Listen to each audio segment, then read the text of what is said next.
दोस्तों एक बार फिर से स्वागत है आपका प्रजापति न्यूज में। दोस्तों जिस वक्त भारत में दिन होता है उसी समय अमेरिका में रात होती है। लेकिन सवाल ये आता है कि आखिर ऐसा होता क्यों है।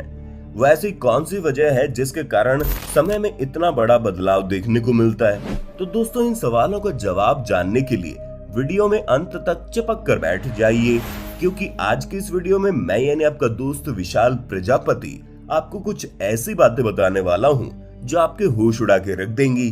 क्योंकि दोस्तों कई बार हम स्कूल वगैरह में जो चीजें नहीं सीख पाते वही चीजें हमें जिंदगी भर सवाल बनकर परेशान करती हैं। लेकिन इस वीडियो में आपके सभी सवालों के जवाब मिल जाएंगे। लेकिन हाँ, वीडियो शुरू करने से पहले एक छोटी सी रिक्वेस्ट है। वीडियो के नीचे रेड कलर का सब्सक्राइब बटन दिख रहा होगा, उस पर क्लिक करके सब्सक्राइब कर लें और साइड में बेल आइकॉन भी दिख रहा होगा, उस पर भी क्लिक कर लें ताकि आपको वीडियो मिले सबसे पहले। दोस्तों सभी चीजों को समझने से पहले हमें ये समझना होगा कि आखिर दिन और रात क्यों होते हैं। असल में हमारी पृथ्वी अंतरिक्ष पर हवा में लटके हुए फुटबॉल की तरह नजर आती है और हम पृथ्वी के ऊपर रहते हैं, न कि अंदर। क्योंकि पृथ्वी के अंदर की संरचना कुछ इस प्रकार से होती है और आप बचपन से ये पढ़ते आ रहे होंगे कि हमारी पृथ्वी सौर मंडल का एक छोटा सा हिस्सा है। इस सौर मंडल में हमारी पृथ्वी जैसे 8 अन्य ग्रह भी मौजूद हैं। इन सब के अलावा दोस्तों सौर मंडल में उपग्रह, धूमकेतु, उल्कापिंड और सूर्य भी शामिल है। ये तो केवल हमारे सौर मंडल की बात है, ऐसे न जाने कितने सारे सोलर सिस्टम आकाश गंगा में मौजूद होंगे। दोस्तों जैसा कि आप देख सकते हैं ये सौर मंडल है और इसके बीचों बीच हमारा सूर्य मौजूद है, जहां सभी ग्रह सूर्य के चारों ओर चक्कर लगाते रहते हैं। ठीक उसी तरह हमारी पृथ्वी भी सूर्य के चारों ओर चक्कर लगाती रहती है। पृथ्वी को सूर्य का एक चक्कर लगाने में पूरे 1 साल का समय लगता है। सूर्य के चारों ओर चक्कर लगाने के साथ साथ अपने अक्ष पर चारों ओर घूमती भी रहती है, यानी कि पृथ्वी लगातार रोटेट करती रहती है और इसी रोटेशन के कारण ये दिन और रात होते हैं। इस फुटबॉल के गोले पृथ्वी के आधे हिस्से में हमेशा दिन होता है, तो वहीं आधा हिस्सा ऐसा है जहां हमेशा रात होती है। यानी कि पृथ्वी के केवल आधे हिस्से पर ही सूरज का प्रकाश पहुंच पाता है और जिस हिस्से पर सूरज का प्रकाश पहुंचता है वो हिस्सा दिन कहलाता है और जहां पर प्रकाश नहीं पहुंच पाता वो हिस्सा रात हो जाता है। अगर हम पृथ्वी पर नजर डालें तो यहाँ पर भारत मौजूद है और भारत के जस्ट अपोजिट यहाँ पर अमेरिका मौजूद है। ऐसे में जब हमारा देश भारत सूरज की रोशनी के उल्टे साइड में होता है तो हमारे यहाँ अंधेरा होता है और जिस समय हमारे यहाँ अंधेरा होता है ठीक उसी समय अमेरिका वाला जो हिस्सा है वो सूरज की रोशनी के सीधे वाले साइड में होता है, जिसकी वजह से सूर्य का प्रकाश डायरेक्ट अमेरिका और उसके आसपास के देशों में पड़ता है, इसलिए वहां पर दिन होता है।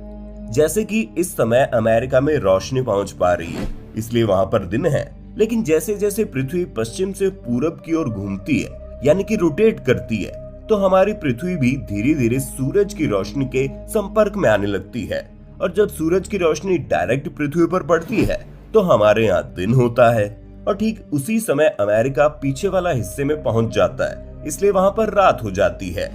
ये पूरा प्रोसेस बहुत ही धीमे धीमे होता है, इसी वजह से सुबह 5 बजे से लेकर 6 बजे के बीच में हल्की हल्की रोशनी नजर आती है, लेकिन 6 बजे के बाद पूरे तरीके से सवेरा हो जाता है और ठीक ऐसे ही 6 बजे से लेकर शाम 7 बजे तक धीरे धीरे सूरज की रोशनी घटने लगती है और अंधेरा होता रहता है।